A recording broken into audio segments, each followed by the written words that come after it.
Welcome back to Pathfinder Kingmaker. So now we have explored most of, or actually I think we have explored all of the tours of Lebanese. And also most of Dunswood. We only lack this little bit of road here, and we also lack the road point, I guess we can call it, to get down to the Rinderpest burial ground. So with those things done, I believe it's time to go back to Varnhold so we can teleport back to the capital. Oh my. Very inefficient terrain to walk through. Let's camp here.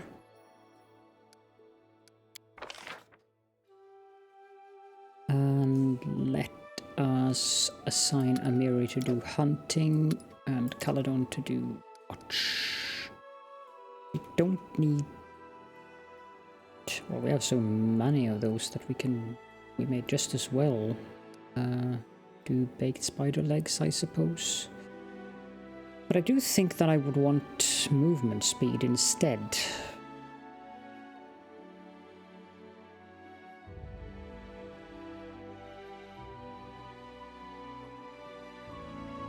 We need butter. Huh, interesting.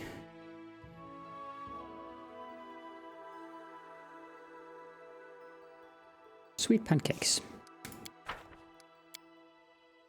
Do not be set aback by how quietly I keep to my thoughts. Come to me and I will discuss with you the frailty of life, the whisper of the night, the great God. Quietly keep your thoughts? You mean how you act like a coffin stuffer? No thanks. Indeed, Amiri, indeed.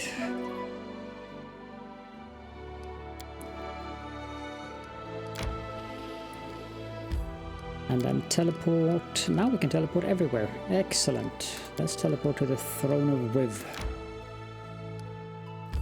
Enter. Throne room.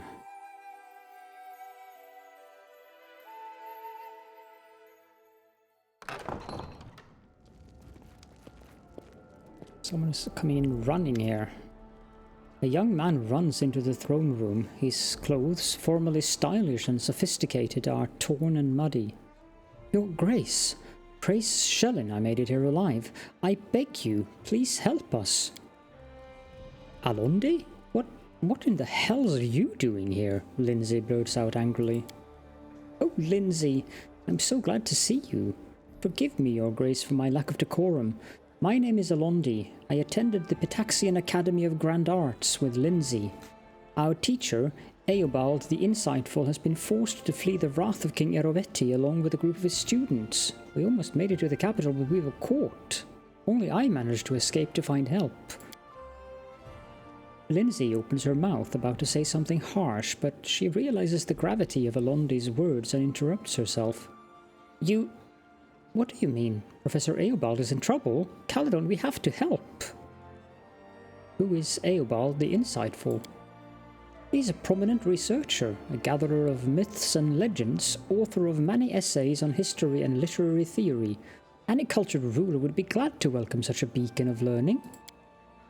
Professor Eobald was one of the wisest people in the whole academy, maybe in all the River Kingdoms. I knew the king would kick him out sooner or later. Like I told you, Erovetti isn't interested in sages and scientists, he just wants bootlickers and toadies. Why did you run from Erovetti? King Erovetti is a jealous ruler. He doesn't intend to hand the title of the region's cultural capital over to anyone. He may have thrown our teacher out of the academy, but he would rather see Eobald dead than working for any of Pitax's neighbours. And if the refugees return to Pitax, they won't be spared the chopping block. Why come to my lands? One of the Academy's most talented students already found shelter here after fleeing the tyrant's wrath. Alondi bows politely to Lindsay. Your books are quite popular in Pitax. They are a living reminder that culture yet blooms beyond Erovetti's reach. We had hoped, Your Grace, that you would take us under your protection as well. Lindsay winces but says nothing. Is something wrong, Lindsay? No. Yes. Not important right now. We need to save Professor Eobald as soon as possible. Why didn't you send word in advance? Erovetti has spies everywhere. If our teacher had tried to contact you, we wouldn't have made it out of Pitax at all. Where will we find Eobald and his students? Erovetti's thugs caught up with us near a giant tree, a sycamore, I think. If you go immediately, you should have time to intercept them. Fine, we will help your teacher. Thank you, Your Grace. You won't regret it. I will hurry back to the tree.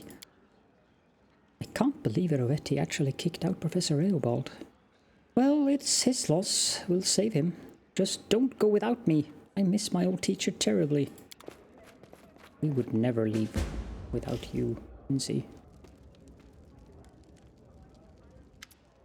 Nazriel comes with a gift. Nature's will. I expect a gift worthy of the favor you've been shown. Nazriel sighs with relief. I appreciate the opportunity to make up for my mistakes. I can assure you I have never exaggerated my skill when I refer to myself as the best weaponsmith. You'll see it for yourself very soon.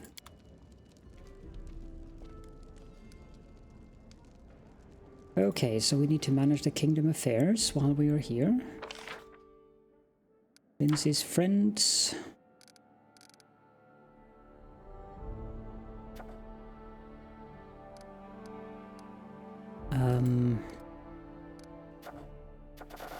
This is an insane amount of things that we have to do here.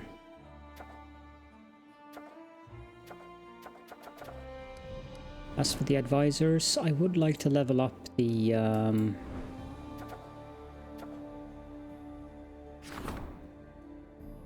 relations, but not yet.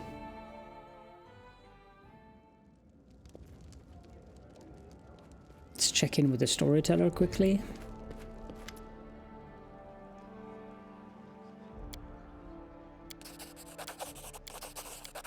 Get some money.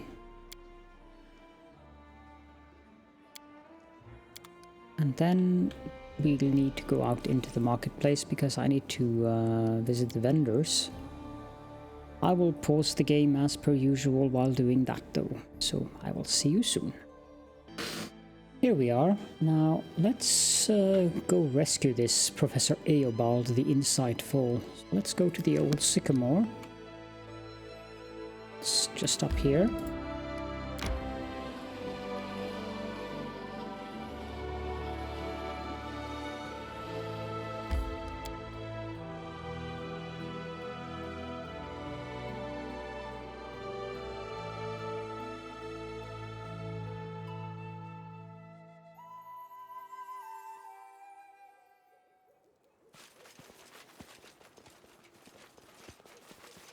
The question is where they are.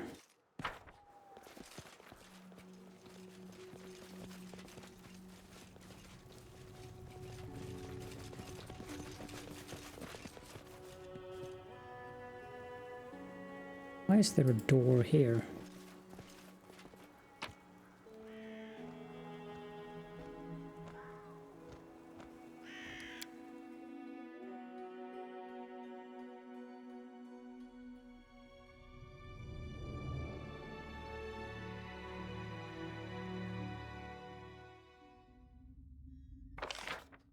Oh, interesting.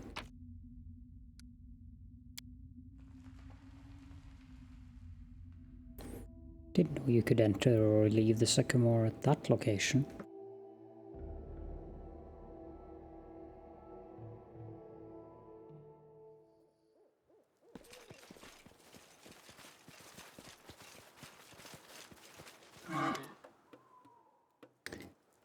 Ash the Free Shepherd.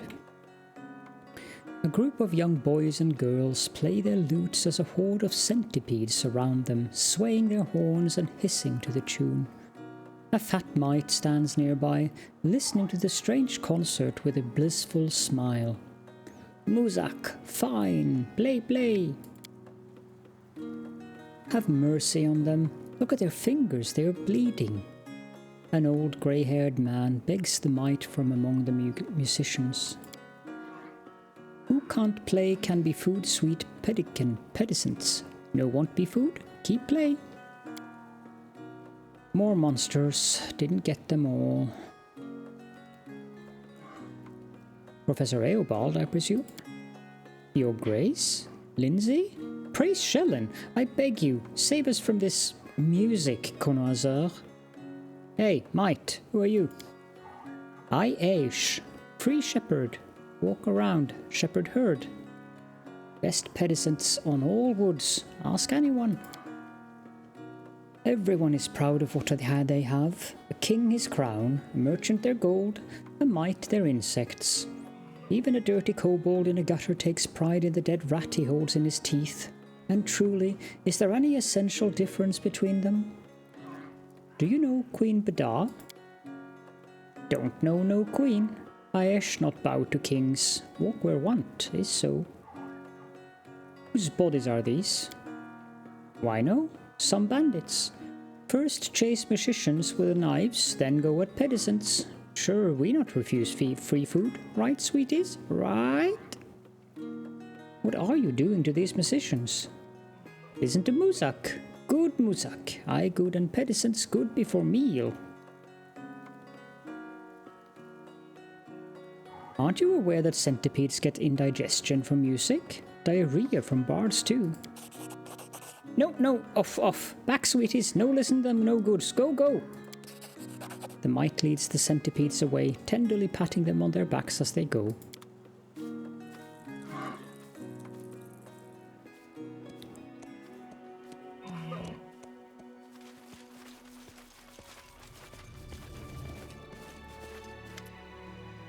Look who's here, Lindsay.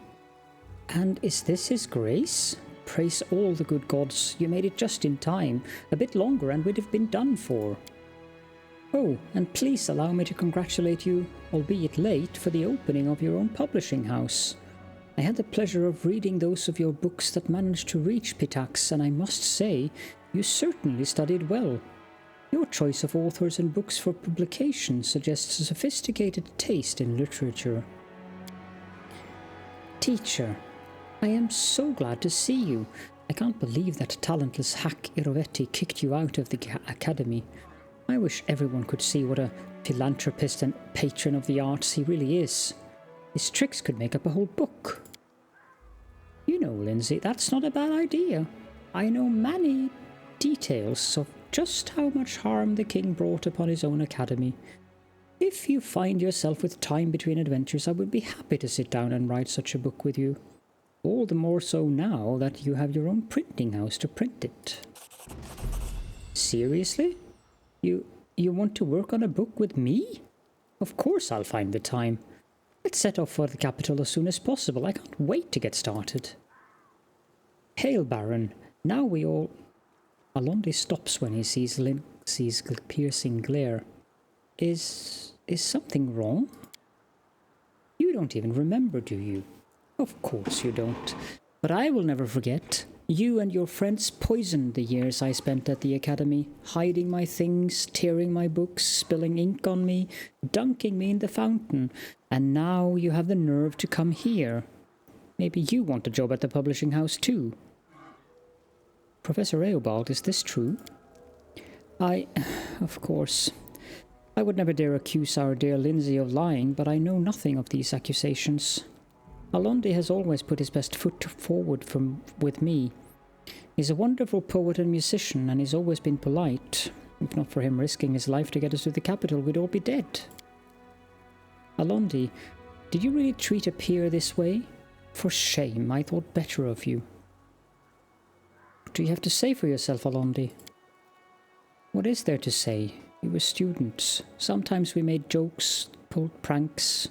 Sometimes they were rude and stupid. I am sorry, Lindsay. I am ashamed of my behavior. I never should have done those things to you. You can shove your apologies all the way. You hear tears in Lindsay's voice. Please, Lindsay, we are at your mercy. Will you truly stoop to revenge? Is this what you took from my lessons? What do you want to do with him, Lindsay? I don't know. I'm sorry, teacher, but I can't bear to look at him. Let him go wherever he wants. Restov, Mivan, or Absalom for all I care. I'll even give him money for trouble just so I don't have to see his face. Lindsay. Eobald clasps his hands before him. I understand that you're hurt, and I'm at fault too. If the other teachers and I had paid as much attention to the students' behavior as we did to their grades... Eobald closes his eyes and takes a deep breath. I cannot change the past, but please find it in your heart to forgive Alondi. He is an exceptional poet. Allow him to atone for his behavior. Bring a little kindness and light to your barony. Teacher, I don't know. Lindsay looks back at you. What should I do? Maybe I should forgive him. Him write those brilliant verses of his scumbag. Forgive him. Give him the chance to atone for his deeds. Lindsay stares at Alondi for a long while, then sighs and looks away. Fine. Stay. But you'd better write the best poetry in the world. Got it? I will be checking. I promise. Thank you. I swear you won't regret it. Let's get back to the capital. I can't wait to start working on the book, teacher.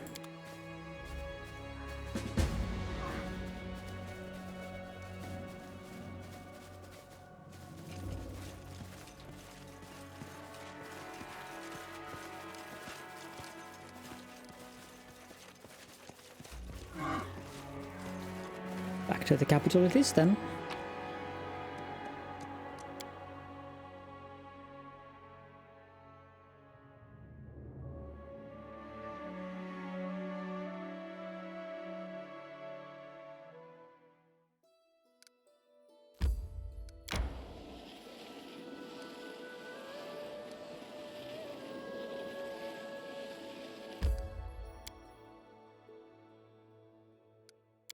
I wonder where he is. Maybe at the library? We'll check in the main square first and foremost, though.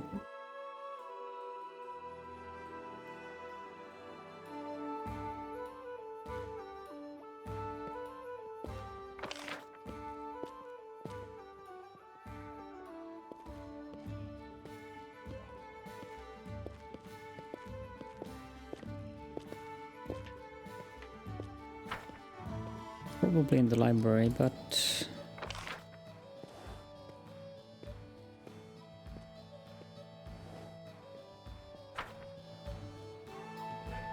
let's run over and check.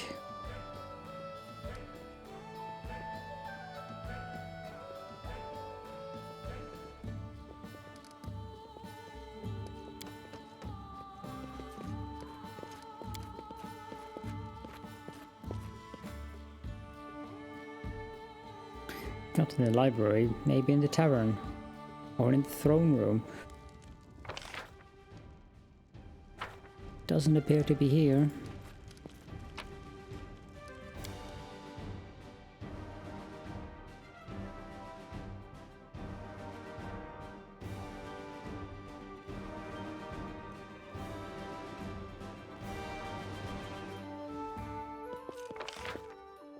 Check the throne room next then.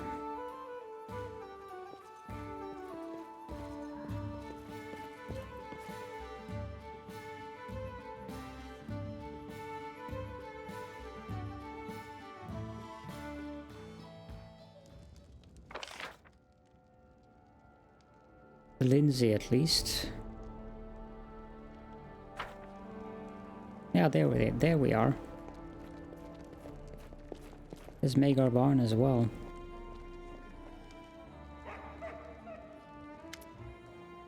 Just a moment, I just got something. Lindsay quickly scribbles something in a notebook, then raises her eyes and smiles at you. Hi! Okay, she doesn't have anything to say. Alondi, so nothing to say. Let's talk to Magar Barn. Magar frowns and looks as if he hasn't slept for a few nights. Your Grace, thank you again for agreeing to help.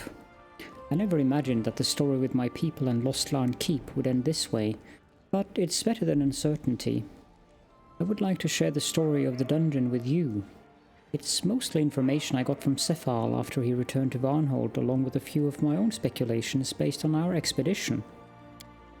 This place used to be a Taldan castle until the Fae arrived.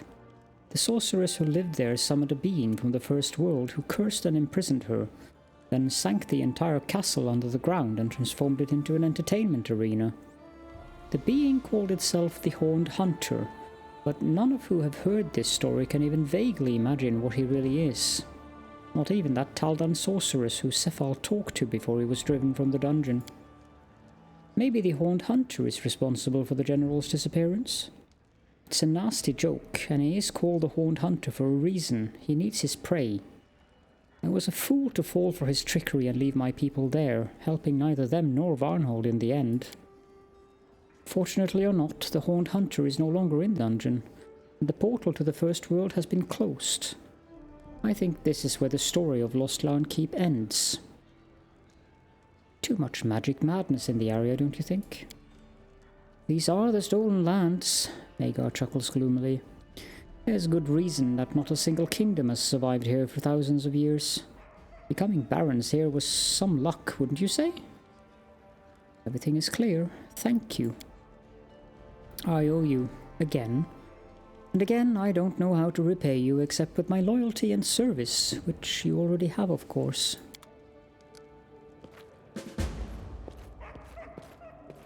Wonder if we get any...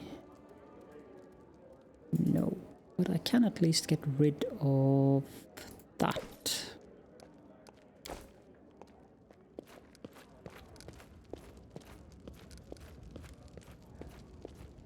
I don't think we have anything completed that.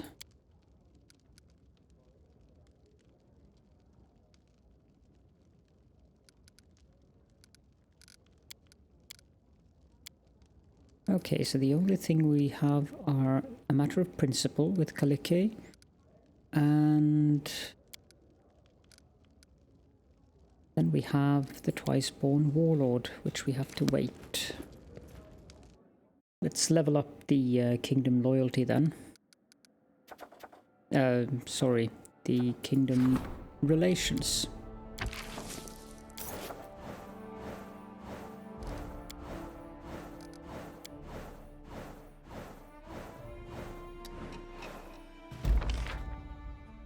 Relations reached rank 3.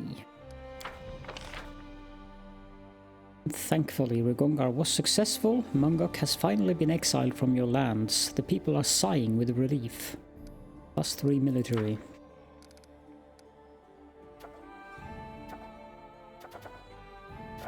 Okay, the Grand Diplomat wants to discuss important matters. We have Kelid scouts in our lands.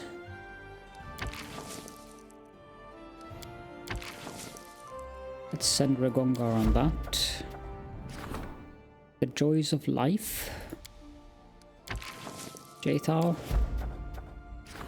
And Forest Fae.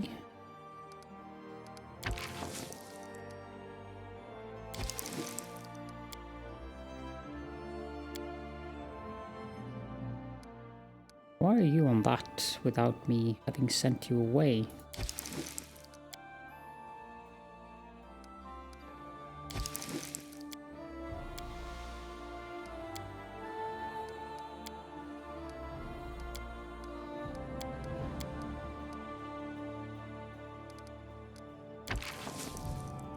Days. Send him off on that. Project strengthen Bartholomew's skills as a diplomat. We don't need to do that. Okay, so what's going on in the throne room then? Expect and hope that it is the new advisor. Lindsay shifts from foot to foot. Caledorn, not all diplomatic problems are solved openly. Sometimes a problem needs to be concealed, and sometimes knowledge must be ciphered, and secrets overheard. To do this, you would need a spy chief. I'm not fit for the job. I'm used to speaking my mind, not keeping silent. Please find a worthy minister for this position, and meanwhile I will try to handle today's delicate matter. There is a guard detail from 7 archers at the border. They were sent by the Voice of the Wind, one of the elder druids who rule 7 archers, a diplomat and chief scout. Their guard keeps insisting there is an elf hiding in our lands, a fugitive who slipped out of their city. They asked us to help capture him, or at least not to hinder their search. But in 7 archers they'll say an elf is a criminal when they really mean he's a hindrance. Since it wasn't us who sentenced him, why should we assume that he's the villain? It would be better if we find him and help him get back to Kyonin.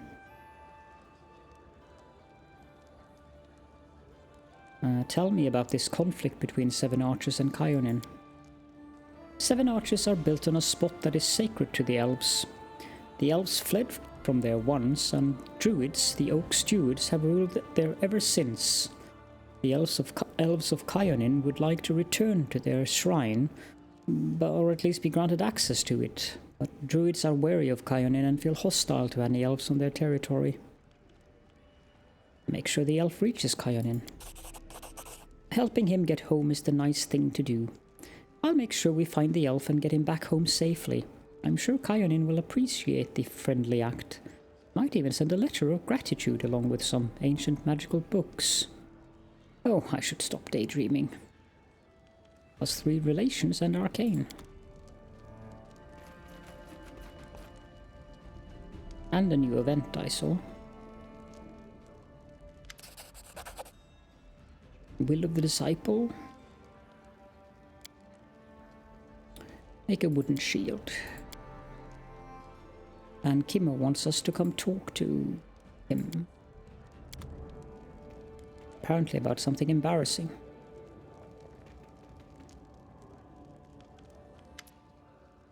Erline, Quiver of Lovers' Arrows.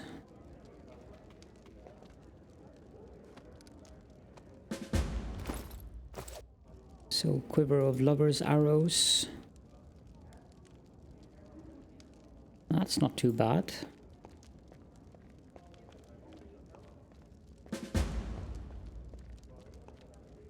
And Will of the Disciple is a quarterstaff. What do you mean we failed this?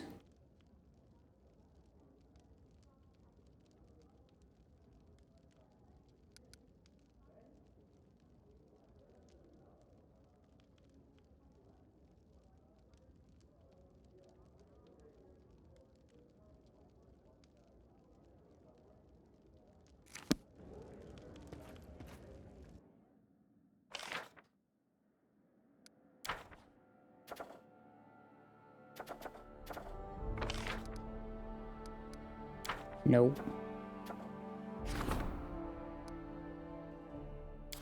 And no. But we can appoint a spy master.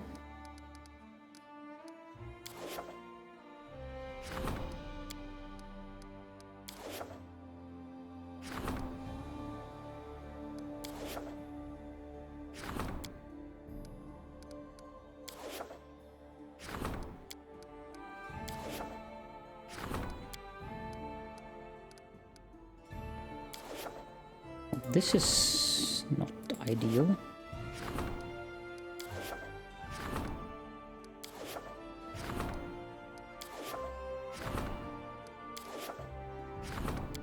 Guess we'll have to appoint Ekin to the position of minister then. And we'll have to appoint Keston to the warden position.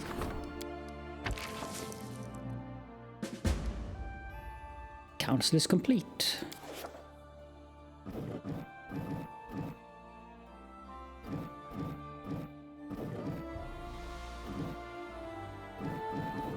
Curious. We do have Kalike down here, but she doesn't seem to be able... Well, we'll look into that later on. I think we have to head off to...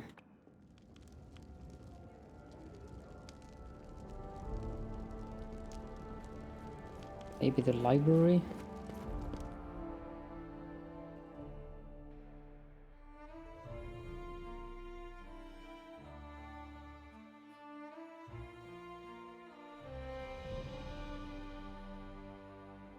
Well, Not really. I do know where it is, though. Because it is up in Glenabon, so it's just a matter of finding it up there. And we can teleport to...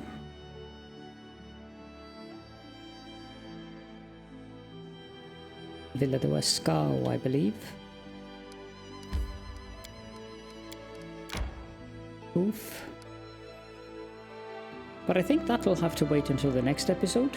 So thank you all so much for joining me, and I will see you all then.